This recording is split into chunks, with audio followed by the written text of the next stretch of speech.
இந்த brownie slab is very close to my heart. ஏன்னா இது ஆஃபீஸ்லேருந்து உமன்ஸ் டேக்காக ஆர்டர் பண்ணது. ஈச் இயர் அப்ராக்சிமேட்டாக 4% உமன் ஒர்க் பண்ணுறது இன்க்ரீஸ் ஆகுது இந்தியாவில், விச் இஸ் ஃபினாமினல். அதில் நானும் இந்தியாவுக்காக கான்ட்ரிபியூட் பண்ணுறது நினைக்கிறப்போ ப்ரௌடாக இருக்குது. Okay, coming to the brownie. Base நைட்டே நிறைய சாக்லேட்ஸ்லாம் லோட் பண்ணி ரெடி பண்ணிட்டேன், மார்னிங் டெக்கரேட் பண்ணிக்கலான்ட்டு.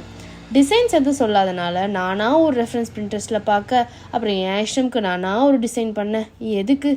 எங்கள் மேம் கேட்டது ஒன்று தான், சீக்கிரம் டைமுக்கு வந்துடுங்கன்னு. பட் நானும் என் ஃப்ரெண்டும் எப்பவும் போல் 9 o'clock ஆஃபீஸ்க்கு 10:30 தான் போனோம். எங்களை விட்டு ஆல்ரெடி ஒரு கேக் கட் பண்ணிட்டாங்க. பட் எங்களுக்குன்னு ஒரு பீஸ் எடுத்து வச்சுருந்தாங்க, அதை நல்லா சாப்பிட்டோம். அப்புறம் அகைன் எல்லோரும் கேதராகி ப்ரௌனி கட் பண்ணிட்டு ஃபோட்டோஸ் எல்லாம் எடுத்து எல்லோரும் சாப்பிட்டோம். அப்புறம் என் ப்ரௌனிஸ்க்கு அவங்க கொடுத்த ரிவ்யூஸை கேளுங்களேன்.